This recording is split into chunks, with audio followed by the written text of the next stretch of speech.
Como prometí, voy a comentar la entrevista a Yoko Taro publicada en Sensei número 3, el libro de Luis García Navarro de Shin Yuden, y el libro este fue publicado en el 2021. Y la última entrevista, que es buenísima, es la de Yoko Taro. La entrevista es un poco larga, entonces no la voy a comentar toda entera, pero he seleccionado algunos textos que me han hecho gracia y voy a ir comentándolas. Y como ya comenté en el vídeo en el que hablo de las novelas de Nier, pues después de leer esta entrevista quise jugar a los juegos y después de escuchar la banda sonora de Keiichi Okabe también dije, ostras, esto es buenísimo. Aquí está una foto de la entrevista de Yoko Taro, que como sabéis lleva siempre esa máscara, que es la máscara de Mil, que es de Nier Replicant. Voy a ir leyendo unas notas que tengo aquí apuntadas en el iPad. Y en la entrevista empieza hablando de su infancia y que era un niño prodigio y cómo fue perdiendo luces con el tiempo, según él, y cómo estaba mimado por su abuela y sus padres le enviaron fuera de Nagoya para que se independizara, porque tanto mimo de la abuela no era bueno. Y también explica que estuvo un año estudiando en Inglaterra y que eso le marcó bastante. Y leo un texto de la entrevista que me ha parecido interesante, para empezar. Los japoneses aprendemos primero la técnica artística. Sabiendo diseñar y dibujar con estilo, entramos en la universidad y desarrollamos esa técnica hasta que conseguimos producir algo original. Pero el proceso de aprendizaje del arte de los países occidentales es el opuesto. En el instituto se enseña a expresarse por uno mismo y una vez se entra en la universidad o en una empresa, se produce el cambio y se aprende la técnica con la que dar forma a los detalles. En Japón, aprender a ser detallista va primero y en Europa y Estados Unidos se aprende al final de todo. No sé qué pensáis de esto. Bueno, yo no he estudiado arte, así que no puedo opinar mucho. En el caso de la tecnología, yo creo que es un poco diferente porque yo estudié el máster y doctorado en Tokio y allí sí que me parecía que el nivel era un poco mejor, o sea, más detallado en Europa, pero bueno, esto es a nivel universitario, no sé, a nivel de primaria y tal, no sé cómo es. Pero bueno, no sé, me parece una observación interesante, no sé qué pensáis de esto. Luego dice que para llegar a ser un artista como es normal, uno tiene que estudiar ya convertido en adulto. No deja de ser mi interpretación, pero un japonés en edad adulta le dará más peso a la composición general y a la fuerza expresiva, mientras que un occidental hará más hincapié en el detalle, como se aprecia en la arquitectura. O sea, entiendo que es lo contrario de lo que aprenden de jóvenes, ¿no? O sea, como de jóvenes aprenden el detalle, de adultos es cuando aprenden un poco lo abstracto y la fuerza expresiva y tal, entonces le dan más valor a eso que al detalle. En cambio, en Occidente la paradoja es que es al revés, ¿no? Porque como valoramos el detalle porque es lo que aprendemos de adultos. Bueno, no sé, esto me parece bastante interesante y da que pensar.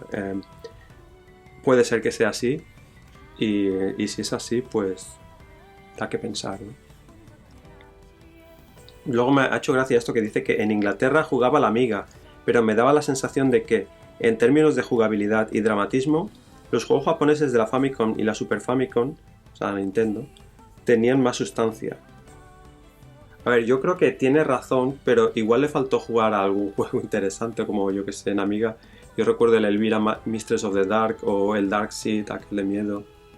Digo que tengan sustancia. Luego había otros juegos que, no sé, como el Lemmings, que no es que tuvieran historia y tal, pero que estaban súper bien diseñados y eran adictivos. Y en Amiga podías jugar dos personas a la vez con dos ratones, que dónde se ha visto eso que juegues a un juego con dos ratones, no sé. En fin, no sé si estáis de acuerdo o no con esto. Yo estoy un poco de acuerdo, pero creo que le faltó jugar a algún juego interesante de Amiga. Luego explica que al principio se dedicó a hacer juegos de arcade en Namco, atraído por el hardware con buenos gráficos, o sea que es un poco un hardware freak, ¿no? O sea, le interesaba el hardware y por eso se metió en Namco. Y luego se fue a Sony otra vez movido por el hardware, que en aquel entonces la PlayStation 2 era puntera. Y luego se fue a Cavia junto a un colega de Namco, donde hizo Drakengard, el juego ese que pilotas un dragón, para Square Enix.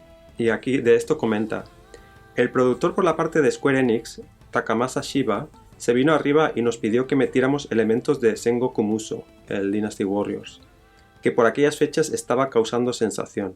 Como no podía ser de otra manera, el presupuesto seguía siendo el mismo y meterle a un Ace Combat combates masivos iba a provocar que la parte de simulación de combate aéreo quedase diluida, pero como era mi primer proyecto en la empresa, acepté y empecé a trabajar con esas condiciones, como si nada, y por eso se convirtió en el juego tan descafeinado que es. No es culpa mía, es de Square Enix. Ahí echando la culpa, bueno, un poco de broma aquí, un poco de broma y salseo. Luego se hizo autónomo y su empresa se llamaba Bucoro, y también dice que Nier Automata se hizo con Platinum Games por mediación de Square Enix. Y luego Luis le pregunta por las escenas extremas que hay en Drakengard y tal. Y dice, más que extremo diría que sorprendente. Cuando era pequeño estaba acostumbrado a ver videojuegos que me dejaban con la boca abierta. Por ejemplo, cuando acababas con un jefe final. Pero este volvía al combate transformado en una entidad aún más fuerte. Te quedabas pasmado y querías recuperar esa sensación con los Drakengard, ya que no había experimentado nada similar como jugador entrado en edad adulta. Página 327, si queréis comprobar todo esto. Y luego le preguntan sobre la secuela, ¿no? Que la hizo Akira Yasui, como que es un poco pasar el relevo, ¿no? De los Drakengard, estoy hablando. Y dice, al convertirme en director fui capaz en cierta forma de hacer lo que quise, pero por otra parte pensé que si no cedía mi puesto a otro, acabaría convirtiéndome en ese tipo de persona, el que no le deja hacer nada a los más jóvenes. Por eso pensé que una vez tuviese la experiencia, lo más saludable sería dar paso a otro. Bla bla bla, sigue. Al ceder el puesto a otro, he acabado subiéndome un poco a su chepa, alguna que otra vez, y las cosas no han funcionado tan bien como deberían. Me di cuenta de que era mejor que apareciese alguien más hambriento que yo, que me robara mi asiento para que la cosa funcionara. Desde entonces he estado esperando a alguien así y parece que al final ha sucedido. Takahisa Taura de Platinum Games me ha comido la tostada. Ha llegado el momento de retirarse. Estoy en las últimas. No sé, es que tiene unas salidas bastante graciosas, me hace gracia. Bueno, también la traducción de Luis es muy buena. No sé exactamente qué diría, cuáles serían sus palabras originales en japonés. Pero bueno, es gracioso. Luego comenta que Nier fue un proyecto de Cavia que quería hacer algo nuevo para consolas. Y dice, cuando comenzamos a verle las orejas al lobo, escribí un nuevo documento de diseño, el germen del Nier que todos conocemos, y que iba a ser mi último tiro. Si no lo aceptaban en ningún lado, estaba dispuesto a dejar la empresa. Había un segundo documento de diseño creado por otro diseñador que le llevamos también a Saito, el productor de Square Enix, pero se eligió el mío porque el otro era una continuación del Chrono Trigger. ¿Cómo? Nos dijo que hacer una secuela de Chrono Trigger era imposible por problemas derivados de politiqueo empresarial, así que por descarte, el proyecto aprobado fue Nier. Por rebote, qué salseo, ¿no? Es interesante también.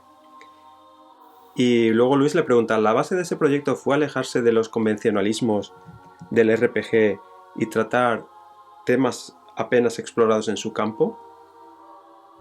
Esto es un poco pregunta gafipasta de Luis, ¿no? Y pues yo Kotaro le suelto una respuesta anti-gafipastas. Dice, en realidad quería hacer un juego al estilo de Zelda. That's all. Eso es todo, amigos. Bueno, luego dice, en las primeras etapas del proyecto me pidió que hiciera un juego como God of War. Siguiendo esa línea nació Gestalt, la versión en la que controlas a un padre. Porque eso es lo que querían, que el protagonista fuese un señor cachas. En aquella época se tenía un ojo puesto en el mercado occidental y con plena conciencia, tras mucho análisis, Nier acabó anclado en esa dirección. El señor cachas tipo God of War. De ahí que el encargo fuera para parecerse a God of War. Yo tenía la idea de un protagonista más joven y por eso llegamos al acuerdo de que usaríamos distintos protagonistas, según la plataforma en la que se lanzase el juego. Bueno, mirad mi focoanálisis de Nier Replicant si no sabéis de qué va el tema, pero bueno, el caso es que hay dos Nier originales, el Nier Replicant y el Nier Gestalt. El Nier Replicant es el que salió en Japón, que tiene un protagonista que es un adolescente, ¿no? Y el Nier Gestalt es el mismo juego, pero el protagonista se representa que sería el padre de Nier, ¿no? Que es un señor ya mayor y cachas. Y luego el remake que salió en Occidente Solo es Nier Replicant versión, no sé, 1.4 no sé cuántos, que es el remake del Nier Replicant original japonés, pero ahora está en inglés. Y no ha salido remake del Nier Gestalt porque ya no tiene sentido. Pero en el juego se puede encontrar una parte en la que juegas con el padre. Bueno, pregunta de Luis. ¿Y en qué momento se convirtió en un juego tan diferente? Pues no sabría el porqué de que Nier saliera tan raro. A saber por qué haría un juego así. Supongo que en aquella época estaba cansado. Bueno, eso de cansado, no sé cómo dirían originalmente, pero yo creo que es seguramente un eufemismo de estresado y con problemas mentales. Porque en Japón hay mucha carga. Bueno, no solo en Japón, pero que vamos, que la gente acaba un poco cansada. Y, y en las empresas japonesas y de videojuegos, pues el doble. Luego dice que los AAA de la época o los FPS son ciertamente divertidos y tienen unos gráficos muy buenos, pero en 20 minutos que lleves jugados ya sabes cómo van a ser las 19 horas restantes y eso cansa. Sabiendo que era posible hacer muchas más cosas, creé Replicant. Por eso contaba con hacer un juego extraño que evoluciona conforme lo juegas. Era parte del concepto. Tras Replicant, ¿pensó en hacer Autómata orientado al público japonés? Con Replicant y Gestalt recibimos todo tipo de comentarios y las pobres ventas de Gestalt nos llevaron a la conclusión de que los occidentales no querían controlar a machos creados por japoneses. Máxime tratándose de un juego de Square Enix, comprendimos que los jugadores esperan un personaje del estilo de Replicant. En parte estábamos cabreados porque lo que decía el departamento de marketing no había servido para nada, pero también nos valió como experiencia. A fin de cuentas, de nada sirve ponerte en la cabeza de alguien que no eres tú. Lo digo despacito porque lo quiero enfatizar. Me gusta esta frase. A fin de cuentas, de nada sirve ponerte en la cabeza de alguien que no eres tú. Repeat with me. Así que con Autómata empezamos a desarrollar pensando en el mercado japonés. Pues muy bien que hicieron, porque Autómata ya sabemos que fue un éxito. Cuando creó Drakengard y Nier, ¿tenía en mente que algún día ambos títulos pudieran recibir secuelas? Esto también es interesante. ¿Y de qué va? De hecho, en pleno desarrollo de Drakengard le pregunté al productor si haríamos saga y me dijo que ni por asomo. Como no había planes de continuar, hice ese final en Shinjuku en donde se leía padre. Bueno, que es el fin del mundo ahí. Luego caí en que, aunque yo me desvinculara, era posible que el juego tuviera continuación. Pero en lugar de hacer múltiples finales, pensé que si del final principal o de una de las rutas se añadiese una explicación, esta podría enlazar con una secuela. Así fue como enfocamos Replicant y Gestalt. Ni por asomo pensaba que fuésemos a continuar con los Nier, por eso cuando me dijeron que Autómata seguía adelante, se sabía que tendría que ser en un mundo en el que la humanidad se hubiese extinguido. Spoiler, porque en el Replicant es que ya no hay humanos ahí. Con un panorama así, un mundo destruido, no sabía por dónde tirar hasta que, de alguna manera, di con la idea de un planeta plagado de máquinas y androides, que es el Autómata que conocemos. Nada estaba planificado, surgió de tener que apañar una historia que había seguido por aquellos derroteros. Un poco esto es la teoría del caos, ¿no? Y bueno, luego comenta que su estilo se basa en un copia-pega de en todo momento. Y de esto ya he hablado en un par de vídeos donde hablo del proceso creativo. Tengo un vídeo en el que comento el proceso creativo de Kojima y tal. Y dejaré el enlace. Y también tengo otro vídeo donde hablo de arte e inteligencia artificial. Bueno, lo tengo en otro canal. También pondré el enlace. Luego pregunta un poco puñetera. ¿Son juegos las visual novels? Dice, todo se reduce a la interactividad. Yo creo que las novelas visuales son videojuegos también. Dando un paso más, ¿verdad que hay semáforos que solo se ponen en verde si pulsas un botón?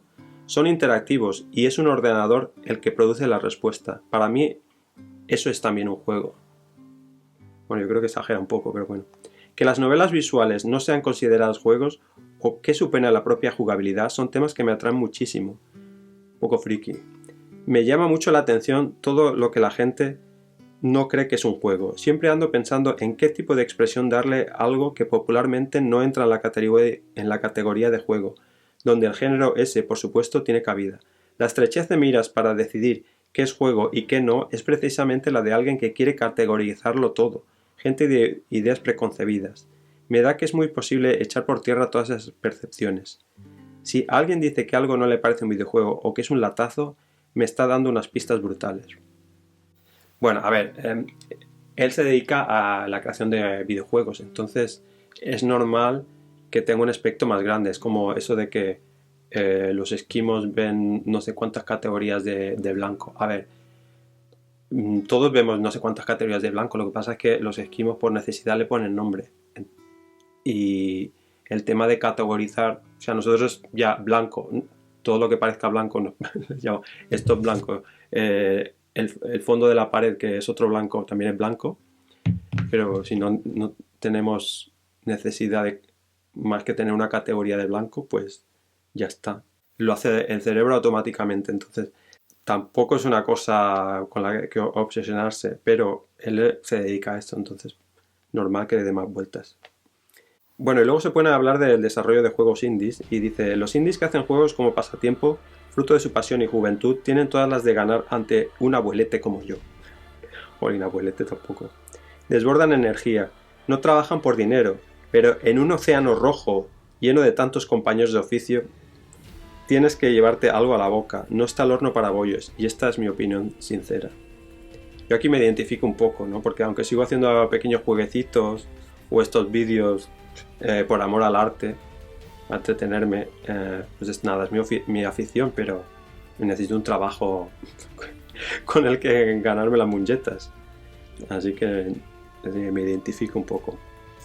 Luego dice, hay una fuerza motora en la negatividad que te empuja a ser creativo. Yo creo que, bueno, dice negatividad, pero yo creo que es más bien escéptico, que duda de todo, más que negativo, ¿no? Por lo que leo en la entrevista. Pero bueno, él lo tomó como negatividad. Y dice, sobre eso de que las personas melancólicas son las únicas que saben escribir, hay una parte de mí que está de acuerdo con esa afirmación. Pero para ser más exactos, yo diría que los únicos que pueden convertirse en creativos son los que no ligan. Los que triunfan con las chicas se lo pasan mejor con ellas. Es 100 veces más divertido ir a la playa con tu ligue y darse el lote que hacer videojuegos. Que yo esté trabajando haciendo videojuegos se debe a que no ligo ni por asomo. Lo afirmo tajantemente. Bueno, ahora entiendo un poco esos modelitos femeninos que ponen los juegos, que igual van más salido que el palo de un churrero. Y por eso hace esos personajes a veces, no sé. Luego dice, lo mío siempre va a ser trabajar en algo que va en contra de las expectativas. Algo que no va por ahí. Eso es precisamente lo que quiero expresar gracias a que hay quienes juegan a mis juegos. No es que tenga algo dentro de mí que quiera mostrar al mundo. Quiero hacer algo que no te hayas imaginado que haría. Total. Muy interesante. Luego le pregunta sobre la máscara esa que siempre lleva y tal. Dice que lleva máscara para no condicionar con su aspecto a quienes juegan a sus juegos. ¿Tiene algo que ver también con que no quiere que le importunen en su tiempo libre? Respuesta de Yoko Taro. Para empezar, ni siquiera me gusta hacer entrevistas. Esta colección Sensei no va enfocada al gran público, ¿verdad?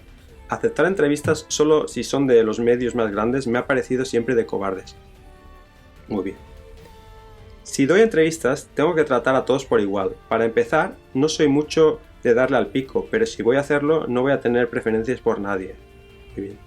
Ole tú. La razón por la que no quiero conceder entrevistas es porque quiero que se fijen en mis juegos y no en la persona que hay detrás. Por eso oculto mi identidad, pero es que ni siquiera con máscara tengo ganas de comentar cosas mías o de mi trabajo. Pero tal y como lo he hablado con Saito, el productor de Square Enix, está claro que tengo que hacer promoción, y ya que hay que hacerla, pues al menos que sea llevando máscara. No soy muy celoso de mi privacidad, de hecho en Twitter voy contando dónde almuerzo y demás. Tan solo quiero evitar mostrar a la persona que hay entre bastidores. Yo soy el conserje. Trabajo para que la gente vea el salón principal. No sé, esto me ha parecido muy guay. Es un poco diferente a otros que tienen. No voy a poner nombres, pero otros que están muy subidos a la parra. Y si no puedes ver la serie esta que hay en Apple TV Plus, que ahora no recuerdo, pero de desarrollo de videojuegos, y entenderéis de lo que hablo.